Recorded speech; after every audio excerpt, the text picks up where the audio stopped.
Alfredo Weizenfeld, former Mexican RoboCup representative and general co-chair of RoboCup 2012, to the podium.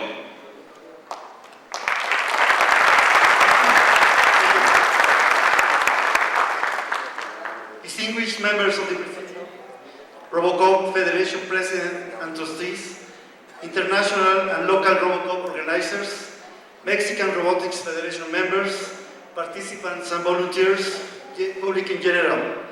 It's a great honor for us to host RoboCup 2012 in Mexico City. This event is held for the first time in Latin America and is the most ever participant from teams in this region. In total, we have 381 registered teams and 2,243 participants from all over the world, with roughly half of them divided between junior and major leagues. From Latin America, we have a total of 59 teams and 379 participants. Participation from Mexico is more than half of this, with 33 teams and 225 participants, making in the fourth largest participation by a single country. This great number of participation shows an amazing growth in robotics in this region, where only a few years ago there were no teams from Latin America participating either in major or junior competition. We are extremely proud to be part of this group of Mexican RoboCup teams and participants, and also the organization of this world event in Mexico City. We would like to thank our sponsor, the International RoboCup Federation, our global partners, Aldebaran and Festo, our platinum sponsor, UNAM and CONACYT, our gold sponsor, INAOE, ICIT de EDF, Universidad La Salle, Instituto Politécnico Nacional. Our silver sponsors, ITAM, Tecnológico de Monterrey, UPAEP, Facultad de Ingeniería UNAM, Robotics, and Infinitum.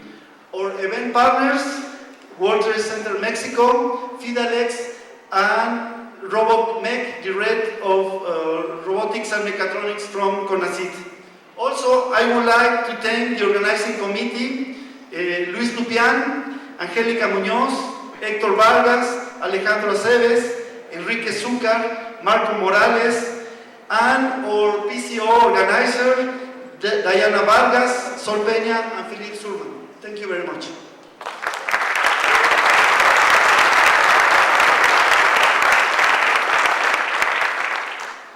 I would like to add my gratitude to all the international organization, Mexican Robotics Federation organization, event partners, institutional sponsors, participants, volunteers, as well.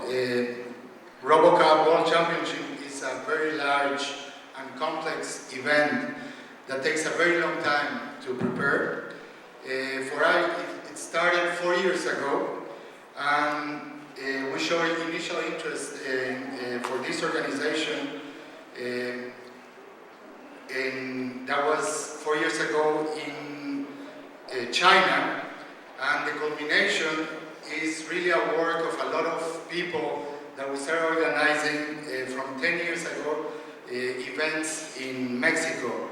So it is really a big road from them, and these events include the RoboCup Mexican and Latin American Opens already 8 years ago. Our official proposal was approved, conditional approved actually, in 2010. And after 2 years of preparation, we're actually here. This is our big day. So again, I want to thank everybody that is here, the Presidium, for being at this very important moment. All the people that make this possible.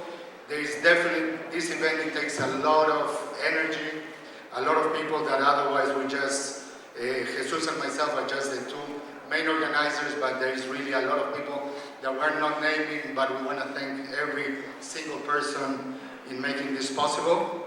And I think this is also a major moment for robotics, not only in Mexico, but also in Latin America. We hope that this will be the beginning or the continuation of a lot of big things. So to all the participants, good luck. Have a lot of fun in the competitions, and welcome to Mexico, so enjoy Mexico. Thank you.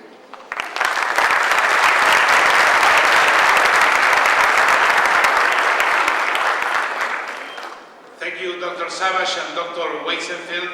RoboCup has been, since the beginning, a vehicle that offers to challenge to robotics and artificial intelligence, promoting worldwide research and creating the collaboration between investigators and engineers in new technologies to defy the challenges of modern society. Now I give the floor to Dr. Daniel Nardi, President of the RoboCup Federation.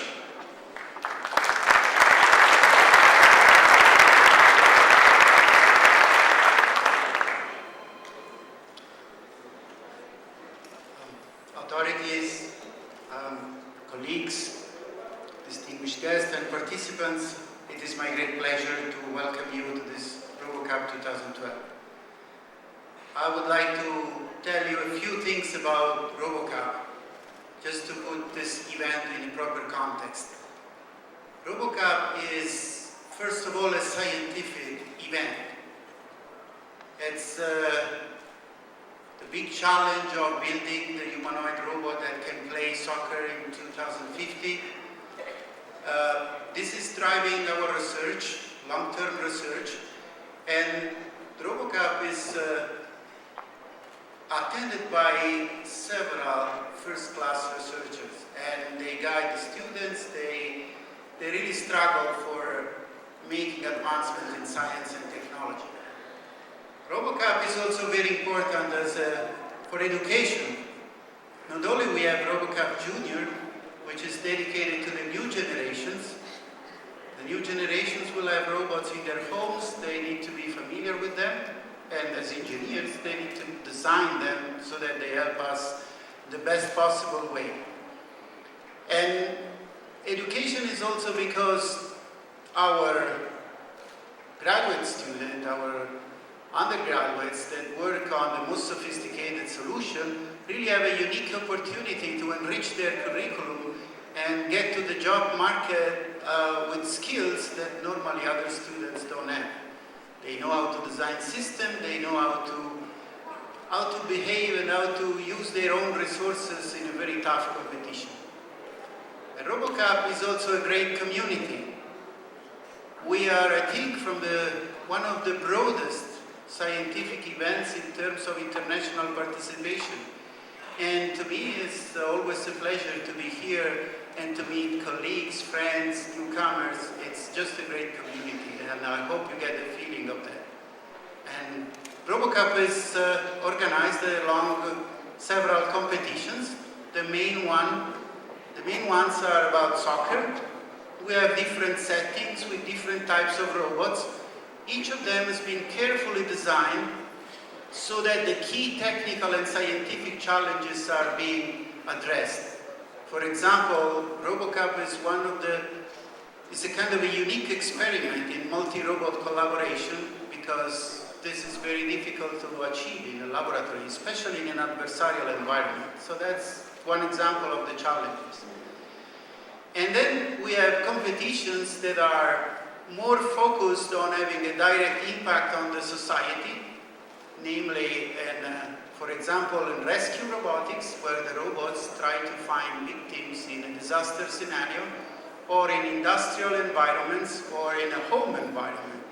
And we have already good examples of transfer of these results into the real life. Kiva systems are a kind of a outspring of a RoboCup activity, and the rescue robot that entered Fukushima plant after the nuclear, one of them was designed here at RoboCup, and we're very proud of this. A final word about thanking all of those who contributed to this big event. It's been already said that this is very challenging also from an organization viewpoint. And I'd like to thank the local organizers, in particular my colleagues Jesus Savage and Alfredo Wetzenfeld and all their team. Of course, I would like to thank all of our sponsors that have been mentioned before. Without their support, we will not be here. And I also would like to thank all of the members of the RoboCup Federation that in one way or another, in terms of trustees or execs or technical committee, organizing committee, we have a very large structure. Everyone helped in order to make this event very successful. So thanks all and enjoy.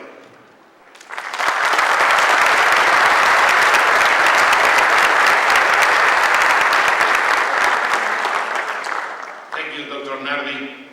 This time, Mexico City opens its door to the most important robotics event, which is performed for the first time in Latin America, bringing together the best minds in the areas of artificial intelligence, mechatronics, and robotics.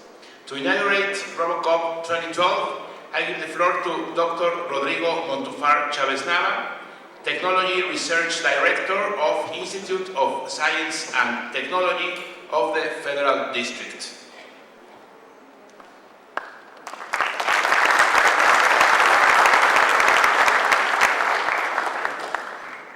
Thank you very much.